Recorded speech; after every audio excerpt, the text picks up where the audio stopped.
Along the journey of our life, halfway, I found myself again in a dark wood, wherein the straight road no longer lay. Dale, 1996.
Great. Hi, everybody. This is Al.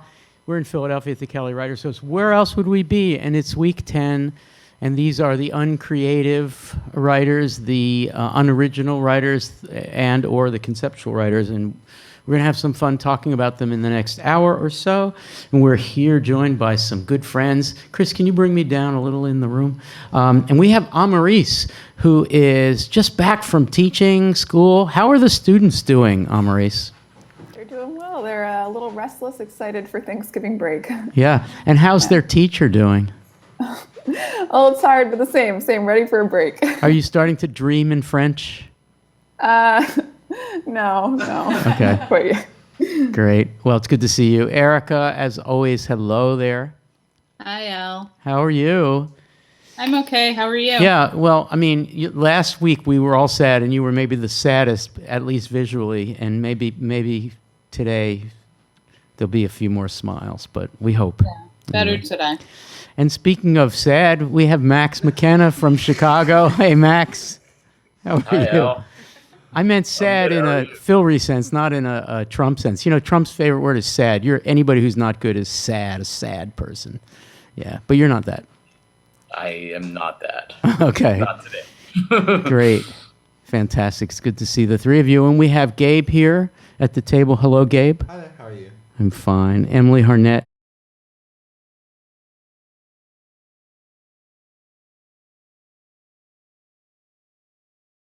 You're having a long day, so we're going to treat you. We're going to speak softly when we call on you, Carlos. Thank you. Okay. And we have Anna Strong. Oh, that was weird. That was so weird. The big secret is that in the kitchen, I referred to Carlos as my pumpkin muffin.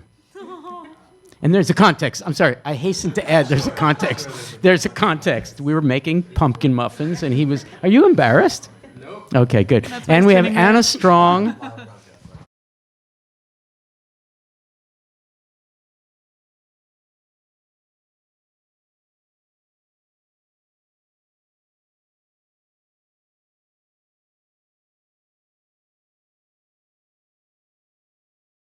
Jacob Swinghammer is definitely going to be called on because we like Jacob. He's gonna say something good. So, a couple of announcements. We'll get right started to your questions. I'm looking at all the venues. We've got Facebook comments, right? So far, it's only me there. We have the thread, which is inside the discussion forums under live webcast sessions. So far, it's only me. We have tweets. There's definitely, I got 8 new results on the tweets. Colleen in Canada, I'm making dinner and Al's voice comes on ModPo Live and I jumped. Ha ha. Colleen, after all these months and years, you're still surprised when I say, hey, live from Philadelphia. And I think those are the venues we have. And you're doing Twitter and you do the forums. Okay. And Emily, you can only do one thing at once, right? Exactly. Okay. It's true. Okay. Great. But that one thing is out of this world. Thanks, Yeah. Al. Okay, you're welcome. A couple of announcements. On the 21st of November, we'll have that's next Monday, we'll have our Final Words webcast. Bring your handkerchiefs and your tissues, your Kleenex. This will be Final Words, so we will not be purveying poetry or poems, we may do that as our final words. Each one of the TAs will have a final word to offer.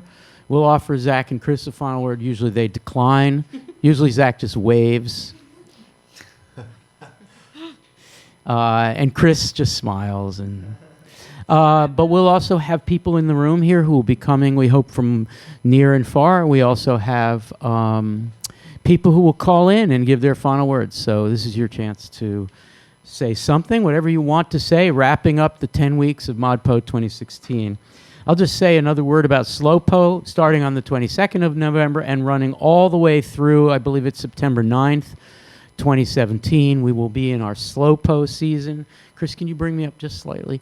It's a SlowPo season, and that simply means that the ModPo site is open. It's a chance for you to finish the regular main syllabus items that you haven't had a chance to look at. If you want to write some of the essays that you hadn't, I can't imagine why you would want to take the quiz in the SlowPo season, but go ahead, take the quizzes. They're pretty neat. And mostly we hope that you will move to ModPo Plus and the TRC and the CCCR, particularly ModPo Plus and the Teacher Resource Center, to explore poems associated with each of the categories in each of the weeks. And we hope, and you'll find that we're constantly adding new poems and new videos to those two in particular. So you'll see more, and we'll always announce when that's coming. There'll be some mini courses offered in the slow post season. Joe Massey is going to do one, I think, maybe as long as 2 months on Sid Corman's poems, lots and lots of short Corman poems. I believe Jake Marmer wants to do one. I think he was talking about Bob Kaufman, but I'm not really sure. Something having to do with oral poetry or jazz poetry or performance poetry, which is what Jake himself does as a practitioner. I'm leading a mini course on the prose poetry of Lydia Davis. That is to say, micro stories that tend toward prose poetry, short pieces, short fiction. And if you want to sign up for that, you should contact whbook@writing.upenn.edu. whbook, one word, @writing.upenn.edu. And there'll be others. I think there's usually a Tender Buttons group, and there's usually an Ashbury group that Mandana may run. And so stay tuned for Slowpo. All right, one more shout out. Bernie Miller, one of the ModPo people, lives in Concord, California, 2 stops from the BART end of the line, the now BART end of the line in the East Bay. When Ron Silliman wrote BART, he was living a block from the Pleasant Hill Station. Listening to Ron's beautiful reading really brought me back. And so now Bernie is toying with the idea of doing the same thing that Ron did on Monday, September 4th, 2017, which is Labor Day this year. So it will have been exactly 41 years to the day when Ron wrote it in 1976, Labor Day coinciding with the 4th this year. And he's just 2 years older than Ron, but he says he's in good shape, and he's going to see how he's feeling in September. And if he does it, he's going to write this piece in a notebook, and he'll call it Ron Silliman's BART Revisited. So we're calling on all Bay Area people on September 4th, 2017 to meet Bernie Miller and ride the BART together. Wouldn't that be really cool? All right, so here are the poems that we're going to talk about today. We've got the first chapter of Goldsmith's Soliloquy, which is the transcription of everything that this poet in 1997 said in a whole week. We don't get the other side of the conversation, just without interruption, without changing scenes, just a stream of language. Christian Buck's Eunoia, which you would think is exactly the opposite, and maybe we can talk about why it's actually not the opposite, except it's super constrained. And he wrote a book-length poem, took him 7 years to do, in which he... Gabe, do you want to say what the restriction was? Do you mind? Yeah, it's 5 chapters, and each chapter is only words using a singular vowel, so only words having A in one chapter, only words having E, I, O, U. So we have in ModPo chapter E, and Eunoia is a word that uses all the vowels unless you count Y, in which case you'd have to make it an adjective Eunoia-y, but that's not right. And Eunoia has all the vowels, and it means? I don't know. Use your little device. I believe it means a beautiful thinking. It means beautiful thinking. Thank you, Orly Greenberg. Jake Swinghammer, you missed your opportunity to ring the bell on it. Mike McGee's Pledge, and my Angie Dickinson. He's a flarfist, a flarf poet, and Pledge is like a deconstructed homophonic translation of the Pledge of Allegiance to the United States flag. Rosemary Waldrop, shorter American memory of the Declaration of Independence, applies an N+7 using a dictionary game, which I recommend that you try at parties. Has anybody tried it at parties yet? I'm looking at Lily because I think you would be, no? I don't know whether to take that as a compliment or a a read. total compliment. Okay. Carlos, while you invite friends over, you make the pumpkin muffins and you play N+7. No, okay. Anyway, Rosemary Waldrop did it, and she created all kinds of weird juxtapositions. So can we give the mic to Orly Greenberg, the superstar who answered the Eunoia question. She's right there on the other side of Tyler. Okay. Do you remember, Orly, speak right into the mic. Do you remember in class yesterday, we found out that in the N+7 exercise, Waldrop was able to replace the word from the Declaration, inalienable, with what? Do you remember what the word is? Give the mic to Jake Swinghammer. Jake, do you remember? It's not inalienable. It's we hold these truths to be self-evident. Oh, yeah. Do you remember what the word was in place of self-evident? He's looking it up. James has got it. I think James was the one yesterday who got it too. Oh no, he knew something about the Constitution or the Declaration. James? It's self-exiled. Self-exiled. Okay, great. Snaps for James, who's like kicking ass in this course. Now, can we give the mic back to Orly? So Orly, it's N+7, and the question is, who created self-exiled as a commentary on self-evident? Who did it? How did that happen? That is a loaded question. I know, that's why I asked it. Like, who did it? Who's responsible for that? Keep on putting me on the spot, Al. I know. Who did that? Did Rosemary Waldrop do it? Like, who created it, or how is it? I mean, even through chapter 9.1, what Lynn Haginian did was meant. When she did these, right? She meant that. There's a certain amount of intention, even though there's a certain scrambling in that great book-length poem, My Life. She would say, yeah, I guess I chose that word. But Jackson McClove, you went up to him and said, that's a really great poem. He'd say, why are you asking me? I didn't do it.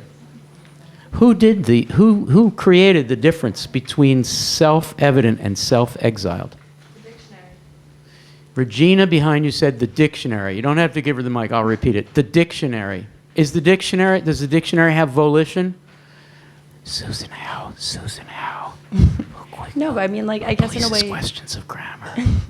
I mean, I guess in a way, didn't Rosemary create it because she was the one who came up with the idea and she was the one who thought of it? So, like, it is her poetry. It was just using other words. I want to ask Emily and then Max. Can you help us understand the relationship between self-evident and self-exiled, such that it helps us understand why Rosemary Waldrop would do a seemingly random, quasi-non-intentional process? The line in the Declaration is, we hold these truths to be self-evident, that all men are created equal. When you do N+7, it's, we holler these trysts to be self-exiled, that all manatees are credited equidistant. Emily, how do you explain the relationship between self-evident and self-exiled? Yeah, well, the thing is, they're clearly not self-evident that people are not really created equal or treated equally. Is that Emily speaking just because you're theoretically sophisticated and the founding fathers were not? No, I'm serious. Is that something we know?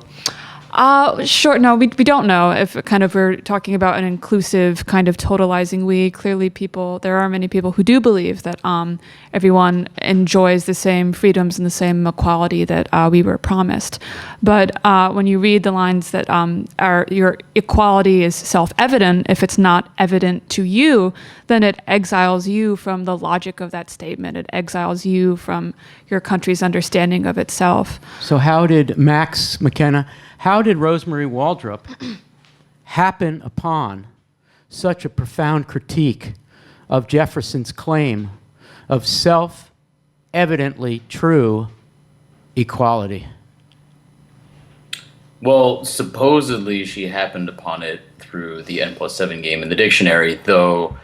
Has anybody actually ever tried to do Waldrop's experiment again to see exactly how far? Yes, it's been done. Manatees don't work. Yeah, manatees doesn't work. I know that's the first one that comes to mind. And self-exiled is just too perfect to work. Oh, so you're thinking that she looked and found something she wanted, cheated on the N+7, Rosemary is watching this webcast. You're going to get a cease and desist letter from her. I don't know why I would get a cease and desist. I'm letter.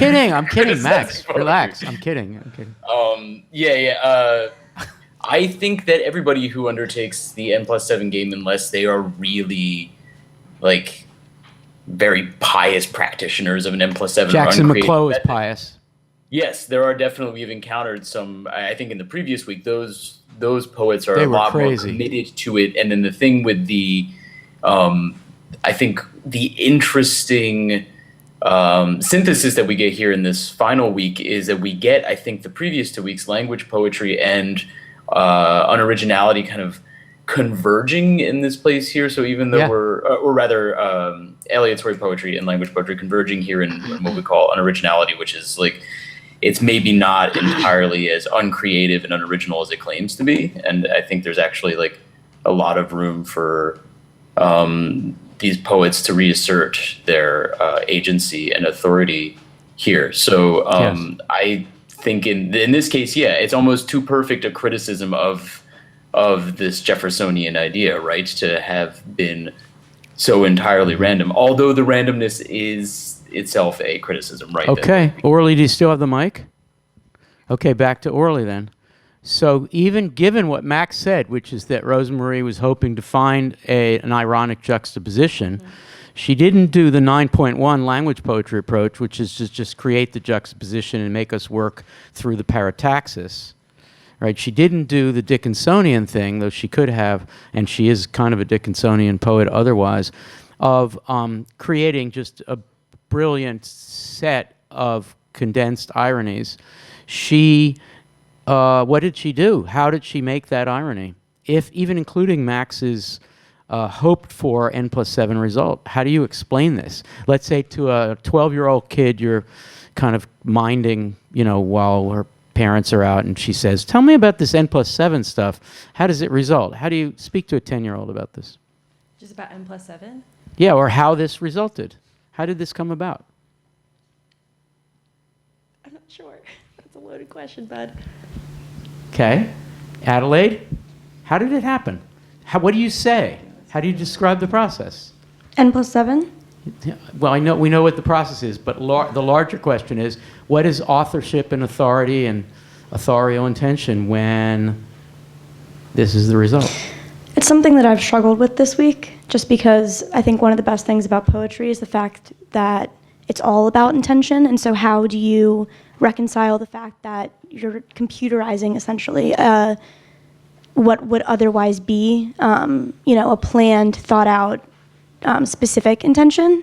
And I think that that's sort of the point, in the sense that it's and we talked about this with Ashbury, it's planned randomness. You're choosing, and there we go, choice, to do something that is outside of your realm of choice. And that's sort of life. And in that way, it mimics life. And that's sort of how I've tried to find meaning this week, just because I definitely, prefer the more, I'm going to say organic in the sense of non-computerized form of intention, but I do think that this is maybe a little more real in the sense that it's chosen randomness, and it is surrendering to randomness. So, Lily and Dave Poplar, here's a question, following from what Adelaide just said. So when in a vocabulary for Peter Innisfree Moore, the word real, R-E-A-L, comes out as a way of perhaps describing the dead man, Peter Moore. If it were written with intention, somebody said, "Oh, Peter Moore, he was so real." The photographer, Peter, he was so real, let's say in an elegiac setting. What's the difference between that sense of real, intended, and the fact that the combination of his names, Peter Innisfree Moore, is there an L in there? There isn't. So real is not one of the words. Freer was the Freer. Right. Freer. Thank you. So now that he's passed away, he is freer, says a eulogist who intends in the way Adelaide means. What's the difference between intending freer in that setting or discovering it accidentally in the language, the letters of his name? Yeah, so I think the idea and like what would motivate someone to seek one of those processes to write to begin with is that if you are bogged down by too much convention or expectation or linearity or conventional narrative, your message, even though it comes from a well-intentioned place, will get lost because it fades into the background of what we expect at such a place and like doesn't seem as genuine. It doesn't seem genuine even if it comes from a genuine place, whereas to do something that totally breaks apart the whole process and then to still find that sentiment, it somehow means more because you haven't gone through the same old regular processes. It's kind of like this happens to me all the time where you have a very strange experience or like an experience that it just is like too perfect, you know, like, and you say to your friend, like, that's like a classic movie ending. Or like if this was fiction, we would say it's like too easy or too perfect or whatever. Too perfect, but too easy. Because it happened in your life, which is random and weird. You didn't write it down. It just happened. Then it kind of means something. That's so good. We're going to turn to Dave. But Adelaide, did you hear that response? Because what you described as automated is the computer stuff. But we sitting here just taking this position would say that that's the automated stuff, the old intentional, the old I'm writing an elegy, I'm writing a sonnet. That's automatic. What's not automatic is discovering. Let's assume that it was the seventh word down, discovering self-exiled, or having a friend of Peter Moore perform from a score, a dance, and saying freer. That's less automatic, even though it's been automated by the dissociation of subjectivity as much as possible. Dave Poplar, you want to add something to this? Hi, Dave. Hi, Al. How's it going? Yeah, I agree with everything Lily said. I don't really have much to add other than it's interesting to say freer in that hackneyed way. It's like an intention for a cliche. You're intending a cliche. So what are you really intending? And it just the way that the poem really uses freer to make freer. I don't know. It really highlights the way intending a cliche, intending the word freer has lost its meaning. Cool. Thank you, Dave. We're going to go to the phone, but you know, this all happened, the Waldrop thing happened because I was merely making a list of our poems this week, and there are two more. Jennifer Scapatone's Vase Poppies, which is a rewriting of C. Poppy's HD, which we encountered in week 3, and then Tracy Morris's performance piece called Africa or African. And I have that queued up, so if we at some point want to hear it, I think that would be great. Okay, who's on the phone? The person on the phone is going to get a book. Well, good, because she's been very patient. Yes. It's Magdalena calling us all the way from Australia. I know, we got the Aussie invasion. It's amazing. Maggie, can you hear me? I can hear you loud and clear. Hi. Hi. Wow. You know what you should do? Turn off your computer so that the sound doesn't echo. Oh, are you hearing an echo? Because I've got it on mute. A little bit. Yep. Oh. So I have a book for you by Gabriel Ojeda Segay. He's right here. And it's wonderful. I'm still hearing echoes, so you want to turn your volume down on your computer. Oh, my computer's muted entirely. Oh, so it must be our fault. I don't know where the echo's coming from. But, okay. That's all right. It's minor. So this is Gabe's book, Oil and Candle, and we'll have him sign it for you, and then we'll send it to you. It'll take a while to get there, but... Gabe, how about the elevator pitch sentence about what this book is about? I wrote that elevator pitch. Oh, is it on the back? Yeah, I think okay. so. Oil and Candle traces, it's more than elevator. Well, it's pretty good. Oil and Candle traces imagined rituals, failed rituals, and magical objects of Santeria, in confronting issues of race, warfare, and the precarity of Latino lives. And I think that we'll stop there. Mm-hmm. So Maggie, it's all yours. Excellent. Great. Maybe I'll do a group session on it, on something from it. Oh, if you do this, you film something, right? And then we can add Gabe to ModPo Plus. Oh, okay. Sounds great. Maggie, I always work for my books. do you have a question or comment about Week 10 or anything? I do. Before I raise my question, I just want to thank you for last week. It was incredibly helpful to mourn together with you. So thank you. It was an incredibly sad and moving session. So the Aussies really, you're actually reverberating with what the U.S. did in its election? Oh, totally. But, I'm American, so it was double reverberation for me. Oh, did you? And a New Yorker. I want to make that very clear. Yeah. Did you vote absentee? Never mind. Yeah, you're not voting in Australia. You're a voter in the United States. Both. I'm dual. Whoa. Hey, that's cool. That's how you double your vote. Absolutely. Doesn't seem to make much difference, but yes. Yeah. Anyway. Okay. Do you have a comment? I want to raise the thorny issue of poetics and the limits of appropriation. I haven't seen too much discussion about that on the boards, but this idea of how we as readers should respond when appropriation causes harm, potentially by inciting hatred or stealing from people who are subjugated. So you know what I'm thinking of. Things like The Body of Michael Brown or Vanessa Place's Gone with the Wind. How, as readers, do we deal with that kind of appropriation? Are there limits? Oh, there are definitely limits. Gabe, you want to take a crack at that first? Sure. And I'm sorry, Jason, would you move over so I can see you? No, the other way. I just want to be able to see you because, what I can't see, it's just, okay. Gabe. Yeah, sure. And I think actually this sort of ties into the comment I was thinking of making earlier. So some of the ways that I think about the procedures that are going on this week and in a lot of procedural and conceptual writing is as an interpretive practice. So this is writing that you can quite literally call experimental because it's doing experiments on like different empiricism. things. Yeah. And what's interesting is for example, an easy example is Rosemary Waldrop is doing some sort of experiment or procedure on the Declaration. Therefore, we get a new interpretation of the text of the Declaration. So it's like an interpretive practice as well as a creative practice.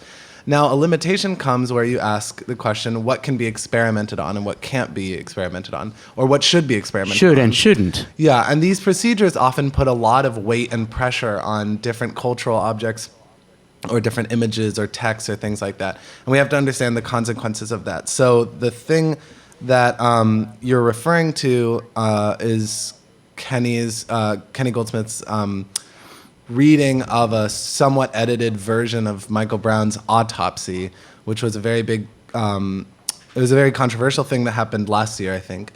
And controversial in the sense that a lot of people were very angry. The year before. Was it 2 years ago? 2 years ago. Okay. So 2 years ago.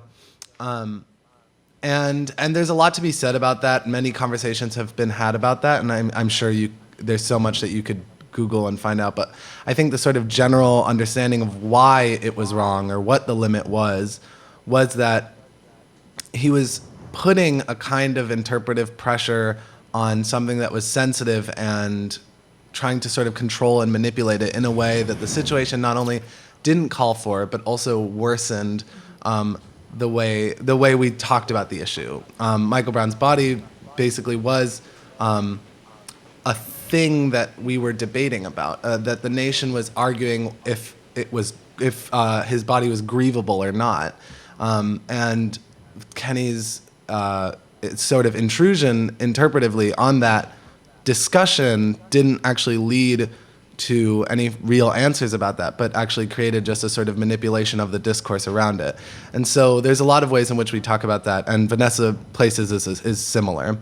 But I think that's the line, is like what can or should be put pressure upon, and what's the result? What are you trying to get out of it? There are two lines that got crossed there that are worth mentioning. And I want to invite Erica, if she has a comment on this in general about conceptualism, if she'd like to go after my comment. So first of all, when Goldsmith did that piece about Michael Brown, he did not frame it because he continued to be the Andy Kaufman always in character persona, and which can be a clownish persona. And so to take the clownish persona and do that with the autopsy, notwithstanding what he might have said afterwards about his own empathetic response, that was not clear in the experiment, which seemed a cruel experiment on that thing that you were just describing. So we didn't get any context. And that's the risk that you take doing this, a risk that was failed there. The other thing, of course, is that and Maggie, you yourself posted 5 minutes ago in the subforum, in the thread, is Goldsmith the Walt Whitman of our days. And what I would like to say about Whitman in the Civil War... Oh, that wasn't me. What's that? That wasn't me. Oh, no, sorry, that's another Maggie. That's Castani. Got it. That's Magdalena Castani. I'm so sorry. Well, a coincidence there of the Maggies. Whitman in the Civil War, because of his interest in invading the space of the bodies, wounded bodies, dead bodies, and sleeping bodies in the sleepers, it might have been and probably was subject to some of the same concerns. But he was already deemed disgusting by most people and therefore had no fame such as Goldsmith already had. So he is being Whitmanian, but doing that in 2014 is one thing, and doing it as Whitman, despite Whitman's positive energy and his desire as a nurse to heal people, the operation of the poems on the wounded bodies of the Civil War can be said to have the same effect. And some of us feel the same way about the middle point between these, which would be certain aspects of Ginsberg's aesthetic, invading and intruding in the same way. Erica Kaufman, you want to add something to this at all? I agree with everything that everyone's already said. And for me, at least, when I think about the limits of appropriation, it's very closely connected with what's at stake in the poem and what a poem needs to do. As a work of art. I feel as though, conceptual, procedural, regardless of the way that the writing... We lost Erica. Oh, no.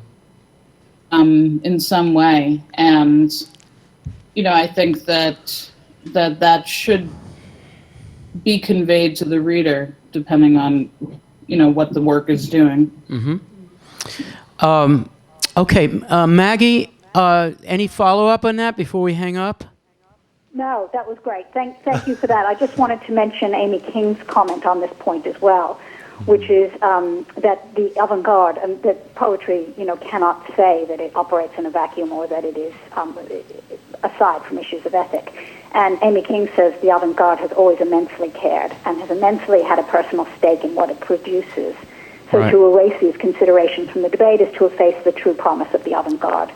Well, that's really well said by you and by Amy. And I guess I think Amy's position will be, or was and is, that we need to put the brakes on certain experimental or avant-garde practices. And just because they're experimental and avant-garde doesn't mean that the avant-garde community needs to embrace them.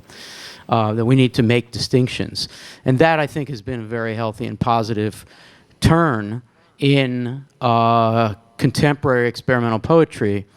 So an editor such as Divya Victor, who then responded with a huge symposium on conceptual practices, diverse conceptual practices, which appeared in Jacket 2, is one rejoinder to that, which is that there's a lot of other kinds of practice. In fact, this week, when we see what Erica Baum is doing, Waldrop, Tracy Morris considers herself a conceptualist poet, has overtly been involved in discussions across the different practices, is going to stand by that label, and is also doing something that is pretty daring, I would say. So, Maggie, thank you for the call. Thank you so much. All right, take care. Bye. Fantastic. All right, so it's 215-573-9752. Lily, a couple things from Twitter? No, no questions really. Any good comments? Um, People summarize what we're saying typically. yeah. Mm-hmm. Oh, I like what Kathy McCabe D just said. Tweets almost always have to practice parataxis. It's kind of like a fun comment. Yeah, they do actually. And rhymes.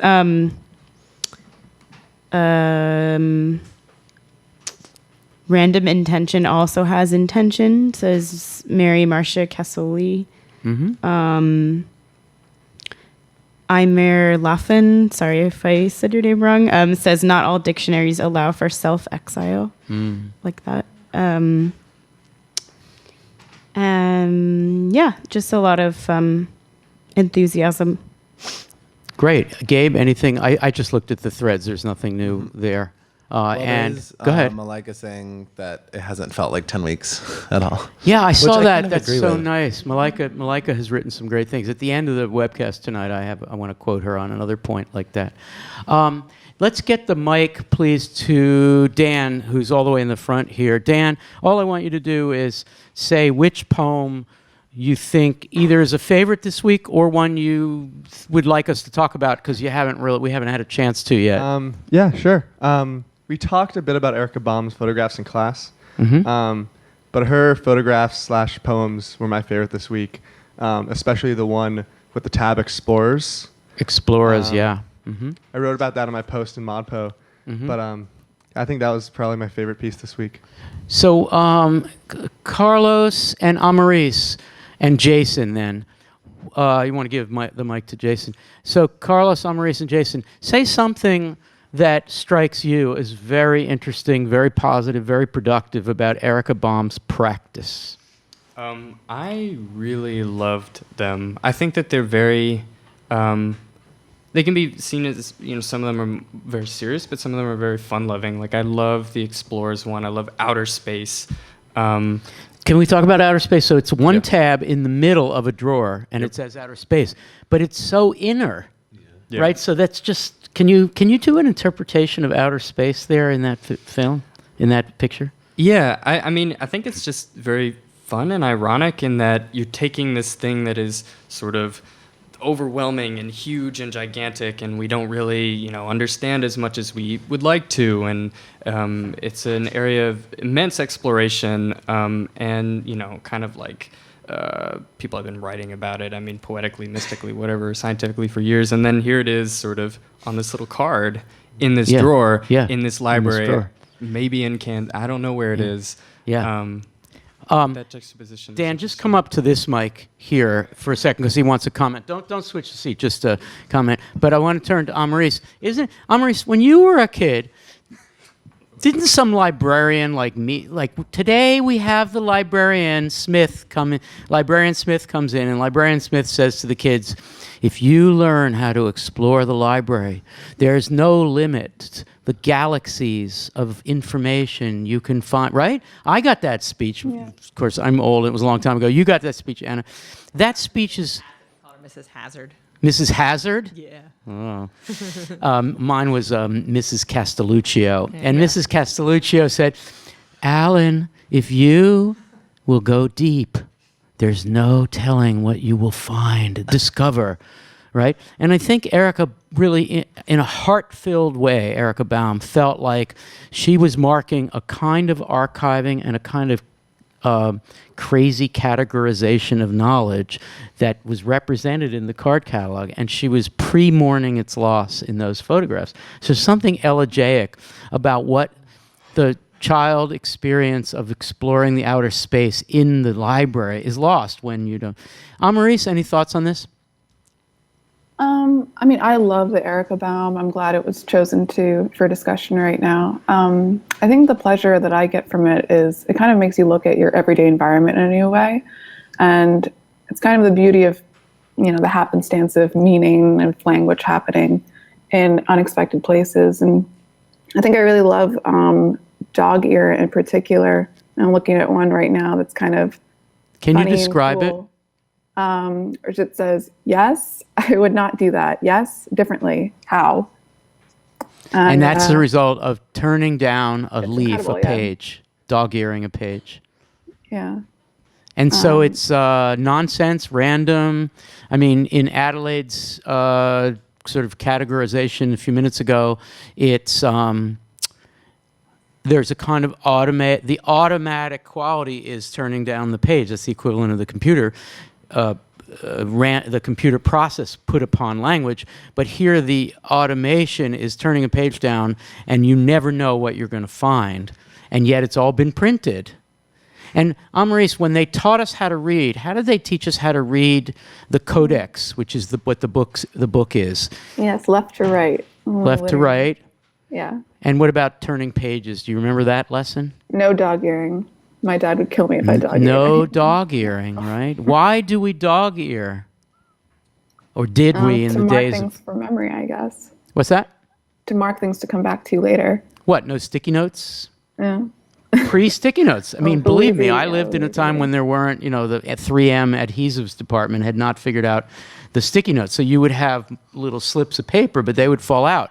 So you dog-eared the page. I mean, you would never mark it with a yellow highlighter. So you dog-eared it, which meant, Maurice? Kind of ruining the sacred object of the book, I guess.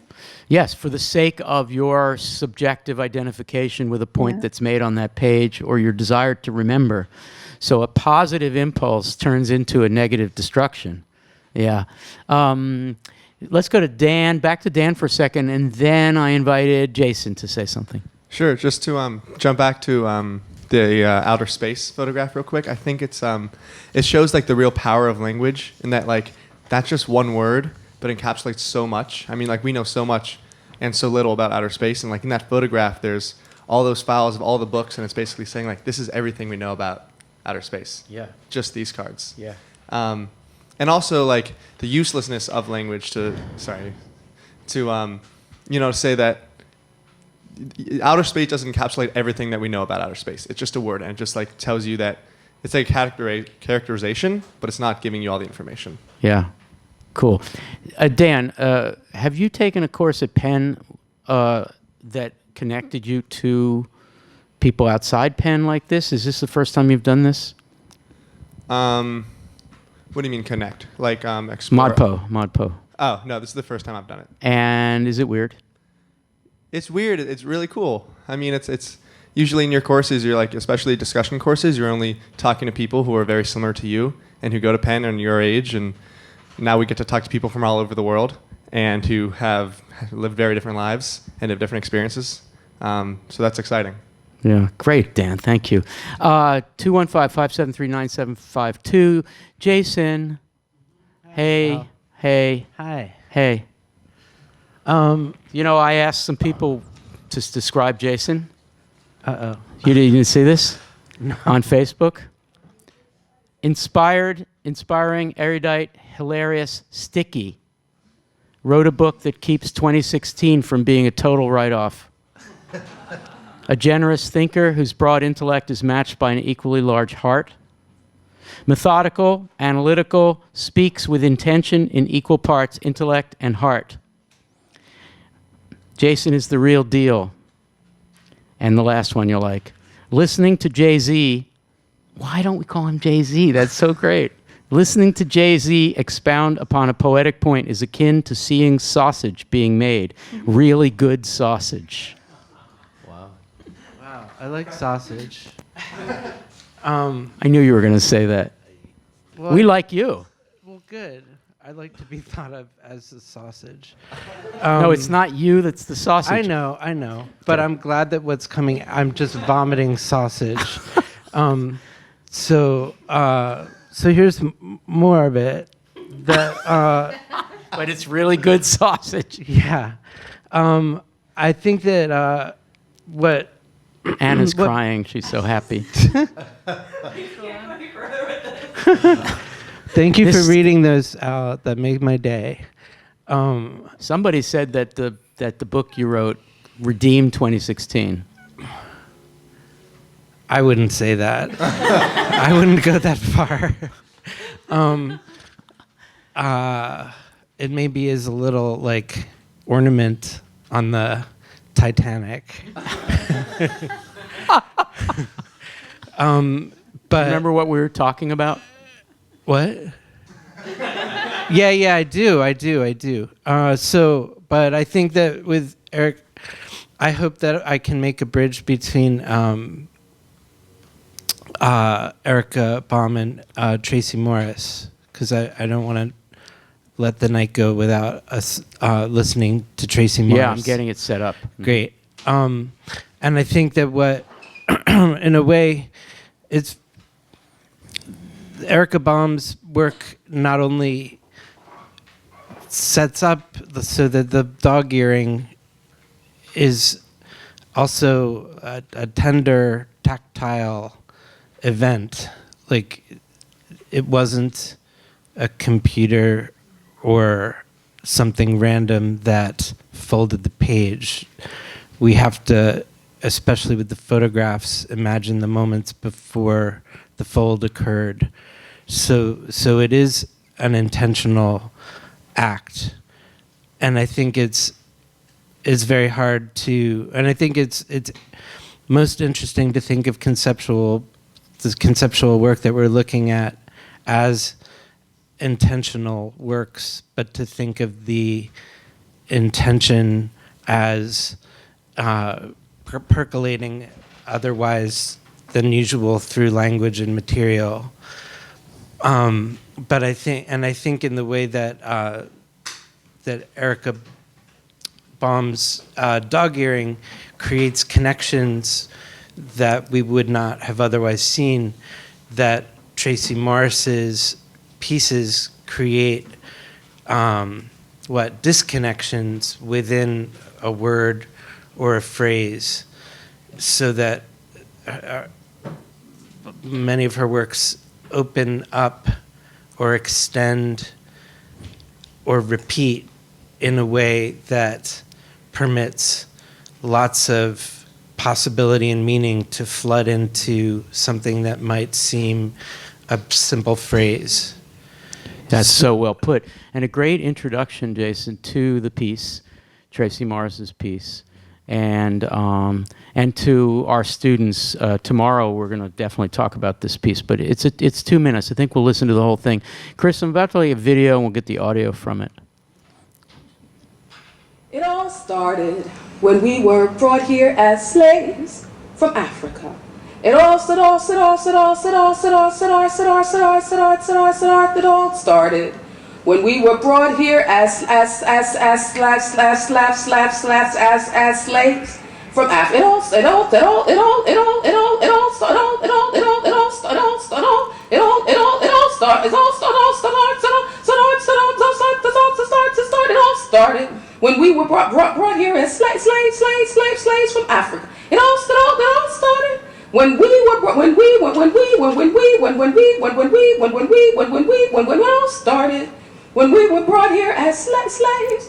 Africa. It all started when we were when we were brought here as slaves from Africa. It all started when we were brought it all started when we were brought here as slaves from Africa. It all said when we were Africa. It all started with Africa. It all started with Africa. It all started when we were Africa. It all started when we were Africa. It all started when we were brought here as slaves in Africa. It all started when we were brought here as slaves from Africa. It all started when we were Africa.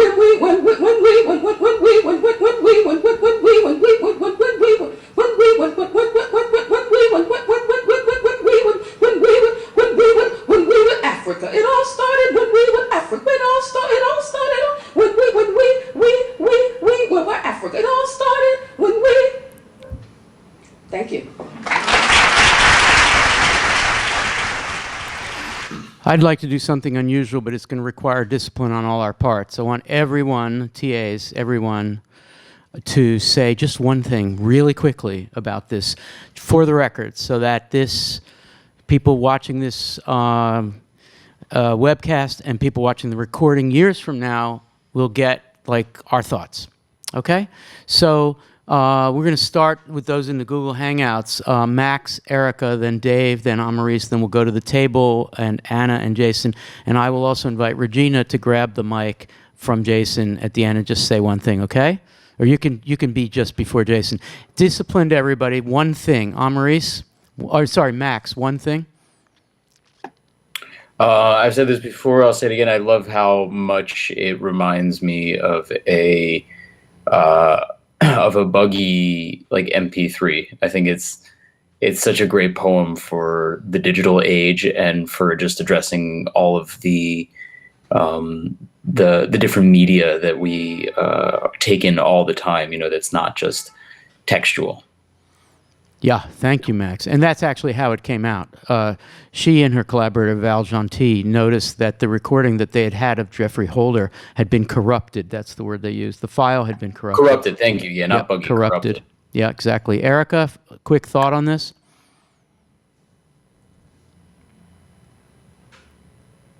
Yeah, I agree, and I also feel like what she does with her voice is amazing. Yeah. And reminds us that the human voice is one of the best technologies. There is a moment there where it's operatic. Mm-hmm. I mean, it's genuinely classically operatic, and that just the contrast of genres is really worth talking about. Dave Poplar, thought on this? I actually can't listen to it. It's like the proverbial nails on a chalkboard for me. So some things hit and some things don't. And I appreciate Tracy Morris, but this one wasn't for me. Okay. All right. Well, maybe we'll have a chance to get back to that. I didn't remember that from earlier. Amaris? Kind of echoing Erica, I think it's a stunning vocal performance. And kind of it's really interesting that there's this duality between she's kind of like choking and stuttering on words that imply, so much suffering, but she's also singing that. So I think there's a lot, to think about, and it's a really, really great, interesting piece. Cool. We're going to go to Jason, then Regina, then Anna. Jason, quickly. What is so heartbreaking, or more aptly like soul-crushing about the piece to me, is the way that it attempts to prevent the sentence from being spoken and to hold the people who are being described in that sentence, to hold them away from their fate for a period of time, at least for as long as the performance can last. Excellent. Regina? I love this, and I really also love Emily Dickinson's kind of like use of the M dash, and like hearing this, it kind of feels like she's sticking like this giant M dash through the structure of the poem, like she's just like removing any structure of sentence. And in that sense, like we talk about like when language fails us, like when the structure of sentences fail us, when the structure of poetry fails us, that she's destroying the structure of the poem here, much like there has been other destruction. So well put, Regina. Thank you. Anna Strong?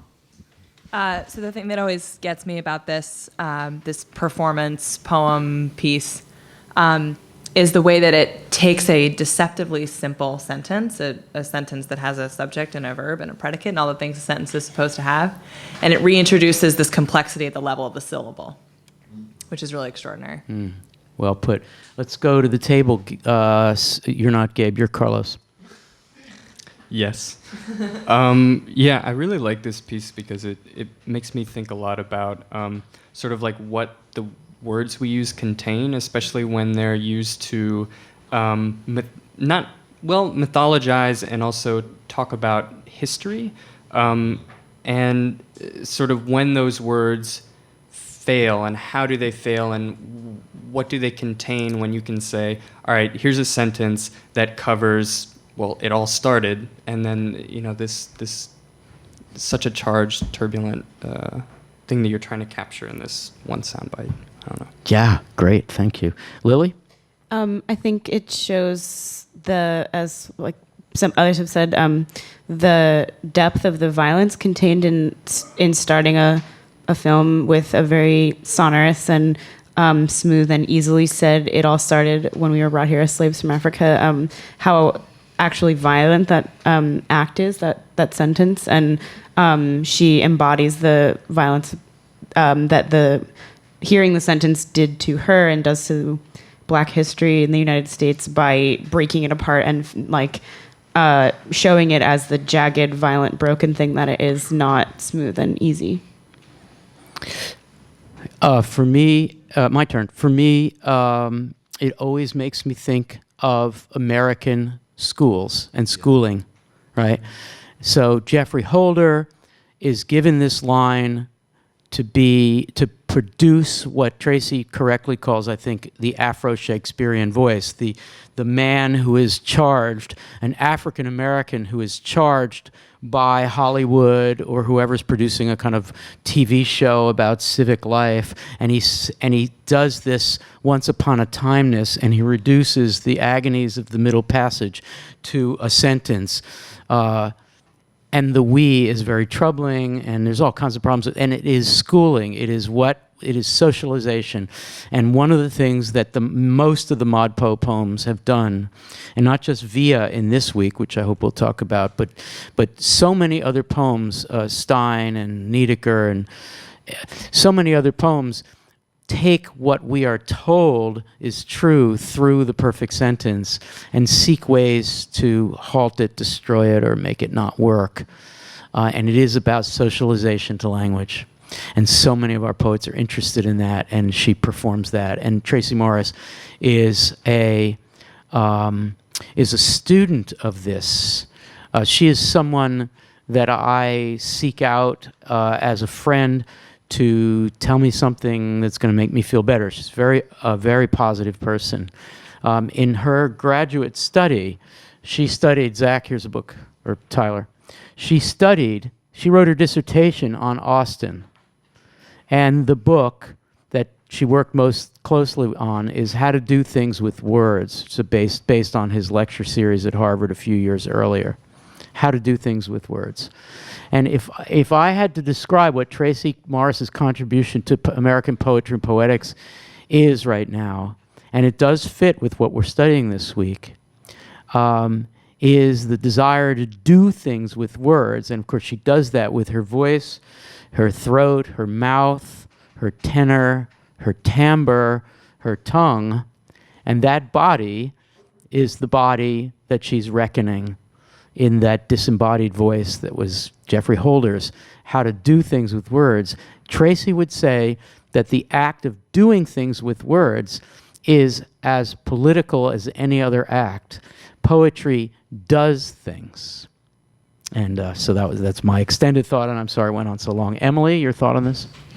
Yeah, that was hate going after you, Al. But yeah, I love this poem. It's one of my favorite in the course, and I was struck, I think, by what Max said earlier, and but Tracy has said herself that this is inspired by a piece of broken machinery, and what she's doing is trying to behave like a type of broken machine. And this entire kind of chapter is about what is the possibility of machines to articulate something about human experience, and she shows that kind of automated or kind of machine-like mode is one that can articulate a great deal of human pain and human suffering, and it's really incredible. Gabe, before you say your thing, there was a student, Jake Swinghammer, actually, in our class who did a shout out in the forums to Emily Harnett for your last word on in the African video, which was the last video of the syllabus. And here's what you said. She's just asking a question, which is a deeply important one, of how we represent our narratives, imaginary narratives, our life experience, our shared experience. And we had a conversation once, maybe you turn to Amaris at this moment. I remember this. We had a conversation once, maybe when we were quoting Charles Bernstein, but he said something along the lines that the point of literature isn't to give answers, but to ask questions. And Jake says, I just thought that was the great way to wrap up the last video of the course, as it begs us to continue reading literature and to continue asking ourselves questions about poetry itself. Thanks, Jake. And you're supposed to say, thanks, Emily, because you're the one who said that. Gabe. Yeah, what I was going to say is pretty simple and somewhat repetitive of what other people are saying. But what interests me so much about this poem, and what interests me about a lot of Tracy Morris's work, poems like "The Mistress Gets Her Ass Kicked" or "My Great Grandmother Meets a Bush Supporter," is that she's taking a phrase that is purposefully vague. It's almost censoring even. And without adding anything to it, without adding words to it, without expanding on it or editing it, really is exposing all those things that are being left out of it. And it's just sort of masterful in the sense that you kind of have to ask how it's even happening, because we don't see it happening. We don't see her revealing to us all these things that aren't being said by the it all and it all started when or whatever. But we do feel those things, and we're all talking about them. And we all talked about violence like it was actually being said, but it was never said, is the thing that's, I mean, it's kind of interesting about it, is like, there is literally not a violent phrase in that sentence, but of course there's many. And that's what I think her work in the sounds that she's making that's what's interesting about it to me. Fantastic. All right. Thank you. Jess, I think Jess wanted to say something. Can you give Jason Jess hi, Jess. Hi. How you doing? I'm good. How are you? You like this piece? I like this piece a lot. This piece really makes me think about like intention and repetition and how they go hand in hand. Because I know in school we learn about anaphora, and that's structured repetition. When artists and poets, they repeat like the same word over and over again throughout a clause or a stanza. But what happens in this piece is she kind of focuses in the spaces in between the words, and not one word. It's not anaphora. It's not. It's kind of unstructured repetition. It's intention and repetition going hand in hand. How the repetition forces us to not only hear the words over and over again, but to feel their implications. And to not just hear it once, but hear it several times in different areas. And I feel like that brings the whole thing to a full circle. And that's kind of what I got out of the entire Very well said. Very well said. What I'd like to do is spend a brief amount of time, just a minute or two, saying something about Caroline Bergvall's Via, and then we're going to do final words. We're going to wrap up. So I'll play a little bit of Via, and then somebody, maybe Max and Dave, maybe you'd both be willing to take a real quick crack at just explaining what this is, how she did it, what it is. And then we'll just see how people react to it. So here's Caroline Bergvall, an amazing performer, doing a kind of weird, beautifully, somewhat spooky performance of this poem years ago. Sisson, 1981. Halfway along the journey of our life, I woke in wonder in a sunless wood, for I had wandered from the narrow way. Zapula, 1998. Halfway on our life's journey in a wood, from the right path I found myself astray. Parsons, 1893. Halfway through our trek in life, I found myself in this dark wood, miles away from the right road. Ellis, 1995. Halfway upon the journey of our life, I found myself within a gloomy wood, by reason that the path direct was lost. Pollock, 1854. Halfway upon the journey of our life, I roused to find myself within a forest, in darkness, for the straight way had been lost. Johnson, 1915. Max, do you want to just describe in the most basic way what's going on here? How did she put this together? Sure. So she called all of the translations of the beginning of the Inferno, and here has organized them, or all the translations into English, I should say, has organized them alphabetically by the line, actually. So it's not chronological, it's not alphabetical by name of the translator, but rather by the first word in the Why line. choose that way of ordering? It's kind of a way of upending, I think, some of our expectations about how an index or an archive works, which usually prioritizes history, chronology, or the authors or the writers, the names that are attached to a text, and instead prioritizing it by the translation, by the text itself. An index does, oddly, especially with poetry, does do this weird alphabetizing of first lines. That's So true, that yes, in the It's case of not archival, it's not bibliographical, and it's not useful, but it's alphabetical, which should put us in mind maybe of Erica Baum's deconstructing the whole question of the categorization of knowledge in the card catalog. Yes, so she puts that together, and she makes a big long list. And how does she read it, Max? She reads it pretty much with the same tone, in this very calm, kind of lovely, soothing voice. Every The line. straight way was lost. Carlyle, 1844. One more. In the mid-journey of our mortal life, I wandered far into darksome wood, where the true road no longer might be seen. So what did you say? An even voice there? It's almost cataloging. It's almost like she's doing an autopsy of the archive. Like she's pointing to something and then giving you the information. Like, here we have Carlyle, et cetera, et cetera. Like it's really haunting. Yeah, it's haunting. So I want to get to the haunting quality. Dave Poplar, do you want to add something to that basic info that people need to know about VIA? Dave, are you there? Yeah. Muted, Dave. Dave, unmute. Okay, sorry. Can you hear me? Yes. Yep. Yes. No, I think Max covered it.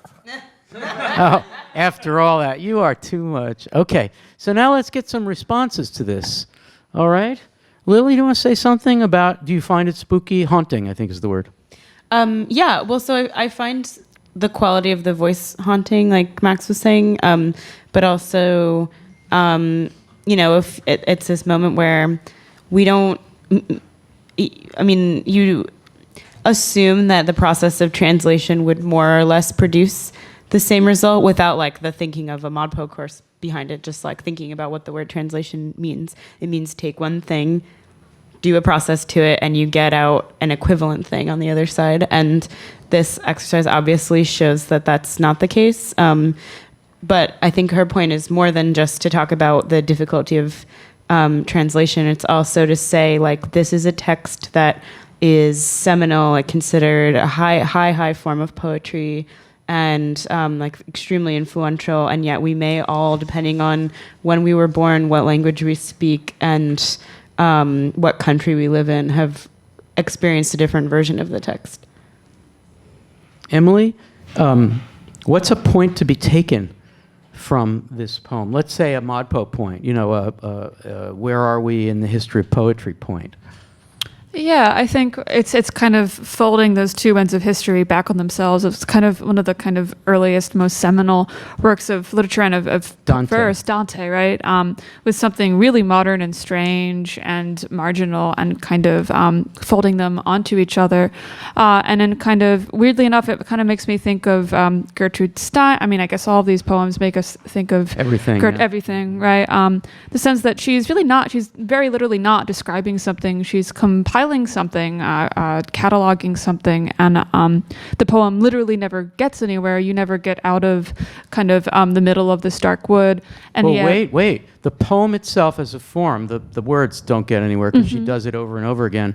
But the line that she's chosen from Dante is about being stuck and lost and unable to find your way. About losing your way.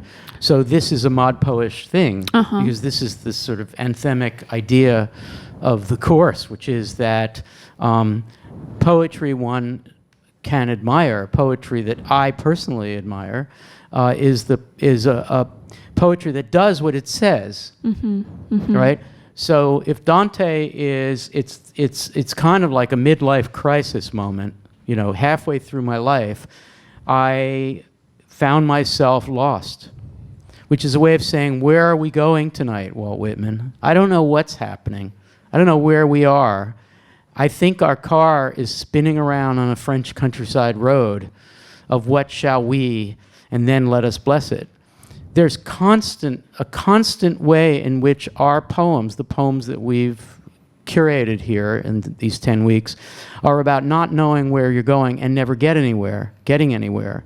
but in a way that's very productive. When Tracy Morris does exactly what Jason beautifully, eloquently, not sausage, but angels said, or angels that like sausages, what Jason said is that this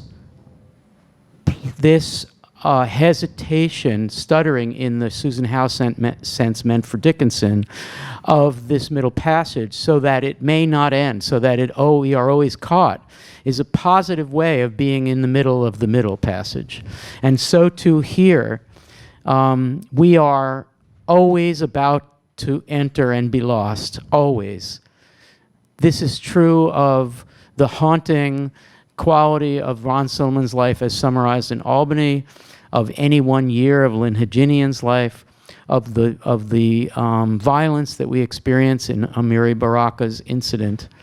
So much of what we admire in this poetry is in the process of not knowing what to do and not knowing where to go and not providing answers. So the relationship between Tracy Morris's African and Caroline Bergvall's Via is fundamental. And I would love somebody to, because I just said it at great length, but I'd love for somebody to indicate with a little wag of the finger that they're willing to try to restate this and summarize it, because it's so crucial. And I'm looking around, and Anna's going to try. Thank you. Well, I guess one thing is that poetry doesn't necessarily have to get somewhere or do something. It can just sort of be in itself. And a poem can sort of ask you to sort of like just sit there in it and with it. And that can be enough. And I guess secondly, that at this point in the course, we're looking at poems that are looking to poetry itself as a source for another poem. We don't necessarily need to look to, it's not necessarily asking like a big question or looking at something like feelings. Poetry itself can just be a source for another poem. Do you feel like taking a swat at this? Ooh, I Poems? have something to say about this, but okay. I want to. Adelaide, you want to take a swat at this, and then and Carlos can add his thought. But you need a mic. What we're saying here is what we said all semester, which is all 10 weeks, which is how you say what you say is as important as what you say. And also, poems should ideally do what they say, right? So the brain within its groove runs evenly and true, but let a splinter swerve twere easier for you to put a current back, like this poem. You'll never put this poem back. It's going where it's going to go.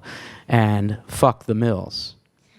So I have two things to say. The first is I really appreciate what Bergvall does, just because as I'm going to call it a conservative when it comes to what I like literarily and poetically, I guess. She takes something that I like, Dante, and she makes me look at it a different way. I mean, this is a great line, and she repeats a great line over and over and over again, which in and of itself enacts the great line. And I think that in a very similar way, that's what Morris does. Something that, not in this course, but in the Holocaust course, shameless plug, we've talked about is stuttering as sort of a way of communicating and what that means. And I think that it's really powerful that in the recording that we heard, she essentially is stuttering to sort of say, I need to get something out, but I can't in the way that you want me to. If I do it smoothly, it will violate, right there is a violation, the violation of the history I'm trying to represent. And misrepresentation or constant mistranslation or variations of translation is the only due respect you can pay to something that is this traumatic and terrifying. Carlos, your thought on this, and then we're going to get final words. Yeah, one of the connections I find so interesting when I think about these two pieces, and I'll start with Via, is sort of this contradictory thing that she's doing where she's both removing the original poem from its pedestal, but then also sort of opening the poem up to be more communal, like saying that, all right, well, the truth, whatever, of this poem actually isn't it, that there are all of these different variations or ways of saying this thing that through translation or through interactions with the reader make up the poem and go into this feeling. And then that same sort of communalness or translation I find present in the work we just listened to, because it's taking this almost like precious little like tied off line, this opening line you might find in whatever, a film or something, and it's complicating it with this almost like what I like to call like the communalness of the self, like that the self in its words contains multitudes, or that's too Whitman-y, but basically that we're all sort of made up of all of these different things, all of these different narratives, and she's almost translating that original line to show that in a way that I think Via is as well. Yeah, well put. Does anybody know the work by Bergvall called Say Parsley? Yeah. Okay, so let's try to piece together what's going on there. I'll start. We have, so Say Parsley is based on the idea of a shibboleth. What's a shibboleth? It's a word that the pronunciation of which would reveal your ethnicity, place of origin, Right. or like the So languages in the biblical Middle East, there are dialects and accents, and if you were really one of us and you came to the gates of the city rather than some marauder or terrorist, we would ask you questions, and there would be a word to say that would give away whether you were truly native to the place inside. Yeah. So it was really a language test. So this work, Say Parsley, is based on the massacre of tens of thousands of Creole Haitians on the border of the Dominican Republic in 1937, when the criteria for execution was the failure to pronounce parsley in Spanish in the accepted Spanish manner as opposed to a more Indio or Dominican manner. Now, why would Caroline Bergvall of Via write this thing about a shibboleth? I guess while you're thinking of an answer, I would say that I respect tremendously, that's a bad thing to say since I curated this, but I'm pleased that chapter 9.3 works with, well, Buck is Canadian, Bergvall is French-Norwegian, Rosemary Waldrop is playing on her own German accent, and Tracy Morris is talking about the Middle Passage from Africa.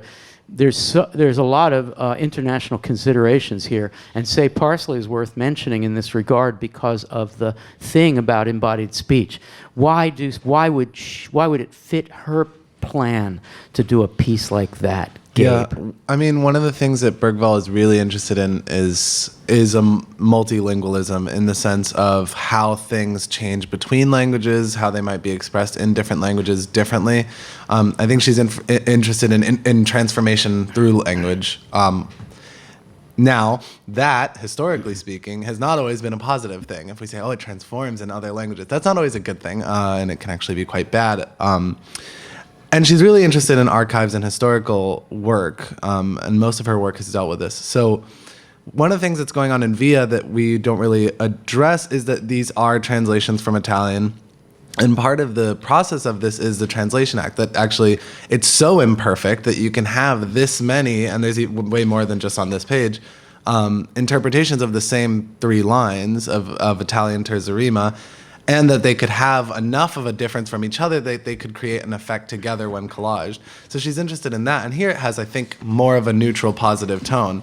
But in Say Parsley, she's interested in how that transformation through languages, how immigration and all this has come to a head where it's become a dangerous thing, has become a shibboleth, or has become a marker of like deserving death if you can't say something as arbitrary as parsley correctly. If you project the Trujillo massacre, mass killing, right, genocide, onto what Tracy Morris is trying to say about the Middle Passage, then Tracy, by not pronouncing things in a classical manner, by stuttering, is potentially doomed to the same fate. That is to say, by speaking out, by doing the Dickinsonian stutter, which is what Susan Howe thought, Dickinson risks being so marginal that she can be destroyed. Fortunately, not by the Trujillo of Massachusetts of Dickinson's time, but certainly those who didn't like her attitude toward the Civil War, or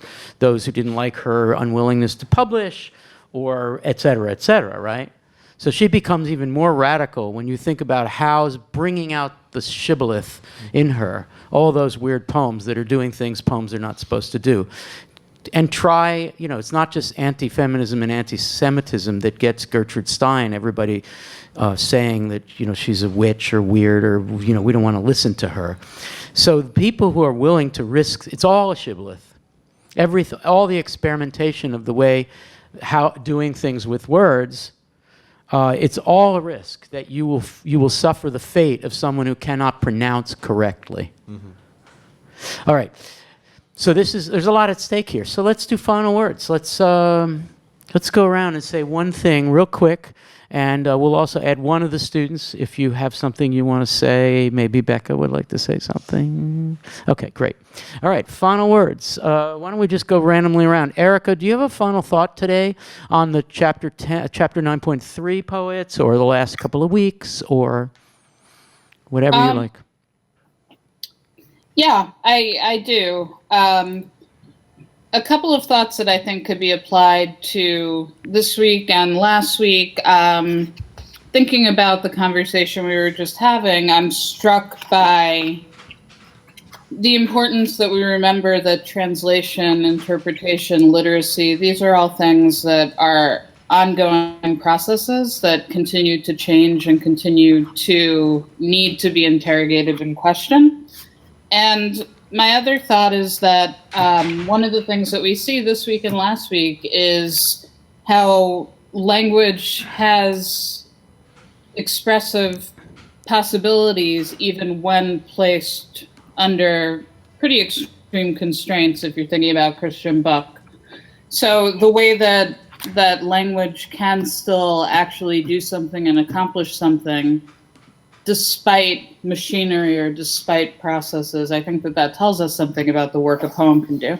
Yeah, I love what you just said about Eunoia. I mean, there's such pressure put on that language, and it will find its way. It takes a while, but it survives. One of the students here described that, the emergence of language in Eunoia as a kind of stubborn survival of language, even though it's put so much pressure on it. Yeah, that's so good. Thank you. Max, final thought tonight? I really like what Erica just said. I think this is such a great place to wind up in the course with that seeming return or the persistence of the beauty of language, especially in book. Also, I don't know. I'm glad that we talked a little bit more about the Bergvall Via tonight, maybe than we have in past webcasts. I don't know. I feel like we're always halfway on the journey of our lives. Yeah. And so that poem just like struck a chord today. I just was thinking a little bit more about that line, but to think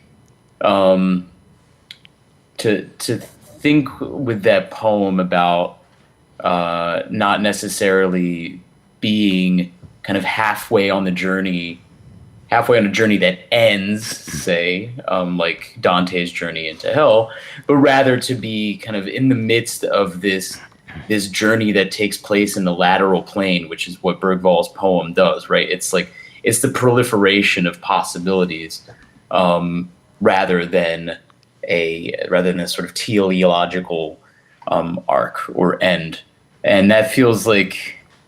I don't know. That's pretty cool right now. You've said many great things in 5 years in ModPo, but that's about one of the best things you've ever said. And Erica's nodding. That was really, really smart.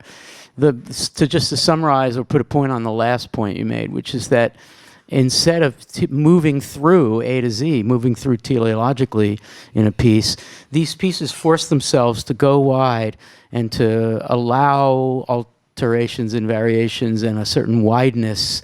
And if that's being lost, sign us up.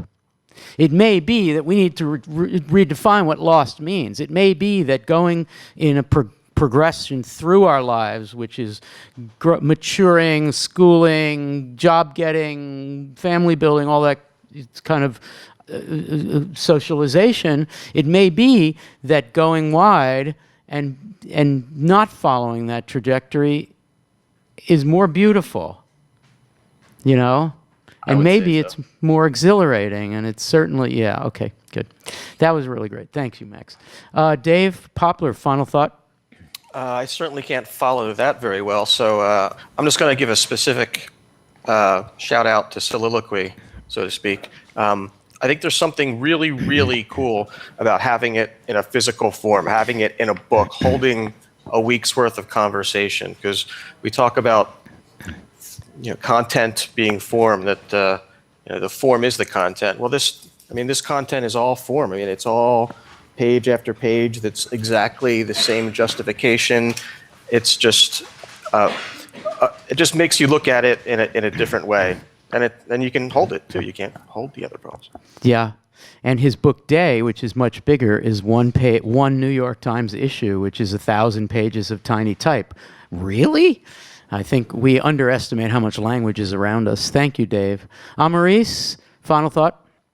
Yeah, I guess this week holds some of my favorite poems, especially favorite performances. I mean, we just went over how great Tracy Morris's vocal performance was. And I remember seeing Christian Book perform at the Writer's House. And although the audio is on the ModPo page, he's really quite the showman. So I don't know if there's video still up on the site of the Kelly Writer's House. I think so, yeah. I want to check that out because that's a lot of fun. Great, thank you. Jason, final thought?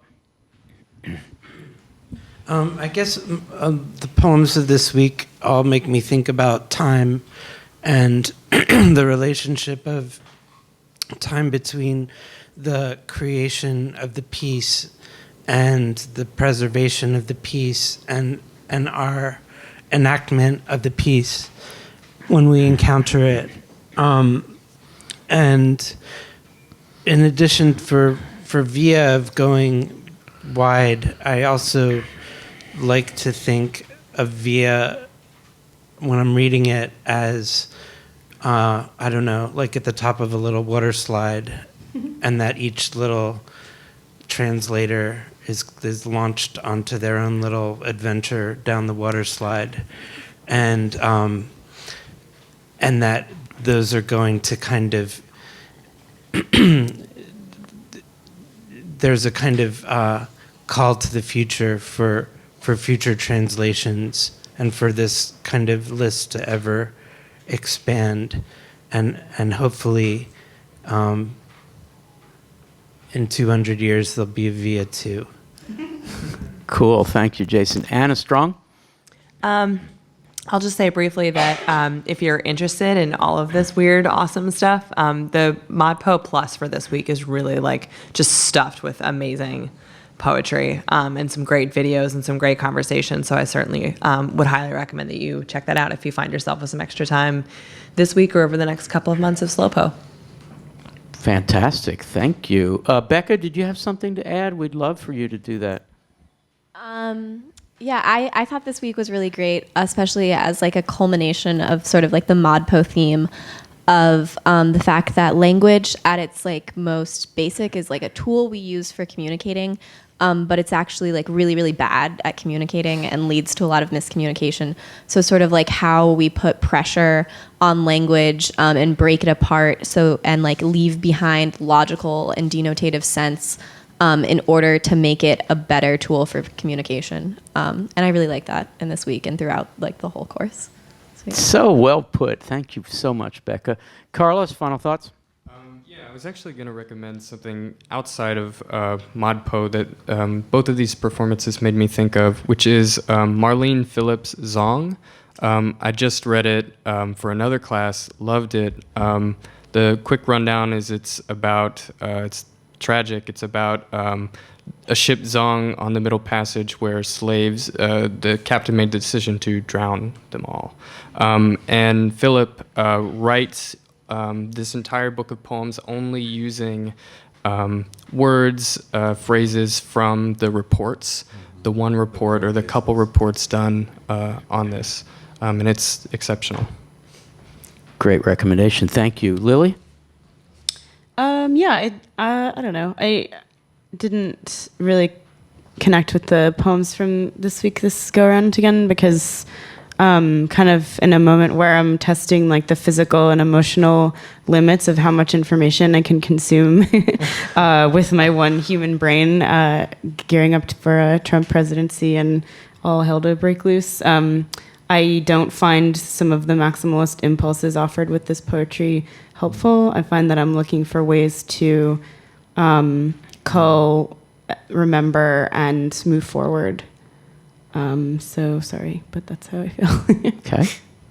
Emily Harnett, final thought? I actually really love the poetry in this week, and I think it brings me back to a couple weeks ago and talking, I guess something we've been talking about all along, and kind of genre confusion and what type of media is poetry. Can it be pictures? Can it be music? And I think, to me, this kind of poetry realizes in a pretty synthetic and really successful way what a poetry which takes on elements of music and image looks like, while still kind of delivering the experience of poetry that I know that I'm looking for. So, yeah. Thank you. Gabe? My final word is just 2 recommendations. The first is the best thing I ever saw at Kelly Writer's house was Tracy Morris's performance here, and the last thing that she does is a sort of like mashup of the Missus Gets Her Ass Kicked and African, and it's like it's and 7 that minutes. She didn't intend. It happened. No, it like sort of it was never planned, and it's like unbelievably good. It's one of those things that you wish like sort of the technology of recording was like 1,000 times better, and it's like it's really good. Anyways, you can find it on Penn Sound and the Writers House archives. It's from 2013. The second thing that I was gonna say, and this only comes up to me because you said maximalist, which is like a very true term for a lot of conceptual writing, but I've been thinking a lot about actually this week about a minimalist poet, sort of a bit older than these, of Aram Saroyan, who I really, really love. And I feel like it's a good time to read Aram Saroyan in a weird way because I think he's like deeply apolitical, and that's sort of not what we need. But he's also deeply ambient. And there was a comment in 88 yesterday where somebody was like, are we going to have poems that are just one word? Okay, Aram Saroyan says yes. And they're really good. Sarayon. So no, Saroyan. And he is, Aram. He is the son of William Saroyan, the famous, more traditional short story writer associated with Stanford. Cool. Really those are both good recommendations. And I actually wrote an article for the magazine Modern, which talks about sound recordings and uses that merge in that Morris performance as a key thing. So I've thought about that a lot and really enjoyed it. All right, my final word is just to quote some great people, ModPo people who are starting to think about ending ModPo. The first is Katie Hartman, who is in English 88, which is the course I've taught for 31 years, and it's the basis of this course of ModPo. And for the first time, as I think I've mentioned a couple times, that course and ModPo are together in one. And Katie says that she's happy that this year that the 88 students were fully participating in ModPo. She almost took it once before. She's glad that she saved the class for her senior year. She had no idea that there would be a difference between the 2 versions of the class. And now she writes, as someone who will soon be leaving classrooms as a student and soon be entering classrooms as a teacher, Katie Hartman, teacher, getting to experience this different style of teaching and learning has really given me a lot to think about, especially in terms of who we allow and invite into our institutions of learning and who we want to learn alongside. And while I may not be in college or a full-time student much longer, sad nostalgia, am I going to be this sappy all year long? I have been seriously inspired by the people in ModPo who are clearly lifelong learners, something I very much aspire to be. And 2 of the lifelong learners, Carolyn Soroka, writes, thank you, I'm finishing this course inspired by all the language around me and ready to look at the world in new ways, more open to strangeness and accepting the difference, more playful, more full of love and gratitude. You have given all of us a wonderful gift. And Malika Dar James, often quoted, Malika, I can only think to begin a note of appreciation, but can't trap the completion of more than gratitude feeling. This thread, it's a thank you thread, reflects how much there is to be said. I plan to say it. in the spurts, jerks, and beats, literal and metaphorical, brung by ModPo in me. For now, I'm saving watching the last video, anticipating early stages of separation anxiety.